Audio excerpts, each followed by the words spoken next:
बरु अमेरिकामा जे भयो पनि मान्छेले जति जे भन्यो नि ट्रम्पले स्टिल आफ्नो देशको लागि चाहिँ राम्रै फाइदा गरेछ कि अरूलाई जतिसुकै गरे पनि वर्ल्डमा क्याओस ल्याएर पुरा इरान के अरे उतासँग इरानसँग त्यत्तिकै वार गरायो पनि होइन देशको लागि त फाइदा गरेछ त्यसले देशको लागि चाहिँ अरूको लागि वर्ल्डमा पुरा ट्रमा बनाएको छ तेलको महामारी बनाएको छ तर त्यसले आफ्नो देशलाई त फाइदा बनाएको छ we need a political leader strong leadership भएको मान्छे चाहिन्छ र हामीलाई कस्तो यो युके युके चाहिँ टर्न अराउन्ड हुनुको लागि चाहिँ एकदम स्ट्रङ लिडरसिप भएको लिडर चाहियो अन टप अफ द्याट त्यो लिडरसिपले चाहिँ यो डिसिजनहरू टफ डिसिजनहरू लिन सक्ने हुनु पऱ्यो क्या अहिलेको leadership no one is capable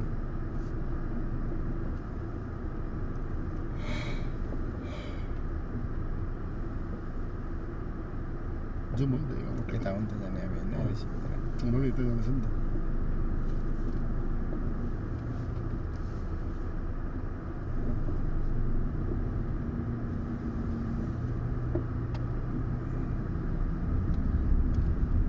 लिडरसिपै नभएर देश बिग्रेको ग्यारेन्टी यो अहिलेको झन् लेबरले त सबै छिर्नु दिएको छ जसलाई पाए त्यसलाई छिर्नु जो पनि छिर्नु पाएछ है जो पनि छिर्नु पाएछ नि अब हामी नेपालीहरू त ल डिजर्भिङ थियो गोर्खेहरू त पहिला उता गर्थ्यो होइन तर पनि हेर्ने भने फेरि होइन पहिलाको भन्दा अहिले यस्तो सजिलो बनाएको छ सब छिरिसक्यो फेरि नेपालीहरू पनि त्यो त एउटा नमुना एउटा इक्जाम्पल मात्रै हो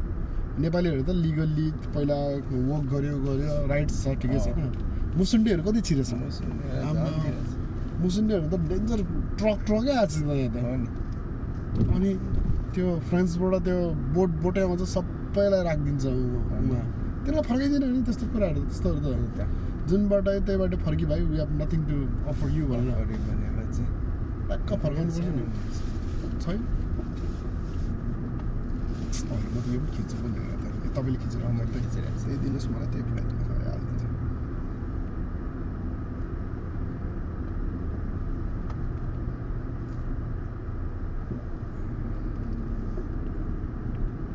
केही छैन क्या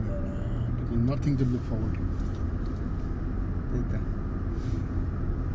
6:30 भएछ लुक फरवर्ड केही छैन अब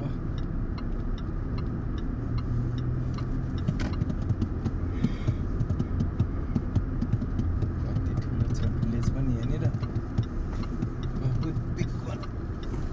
सबै बिक्री भएको रहेछ घुरे पनि खाली छैन रहेछ त्यही त सब एभ्री सब बरु यहाँ मात्रै खाली रहन्छ खाली रहेछ मतलब भन्नाले यो पर्मानेन्ट छैन नि त्यो चाहिँ पर्मानेन्ट होम हो नि त त्यो पर्मानेन्ट होम चाहिँ कसैले किनेर आफ्नो डेकोरेसनले आफ्नो चलेर आएको छ यहाँ एउटा मान्छे आइन्छ के हो यो नयाँ छ पल्लो नयाँ आइन्छ हाम्रो उतापट्टि एउटा नयाँ आइन्छ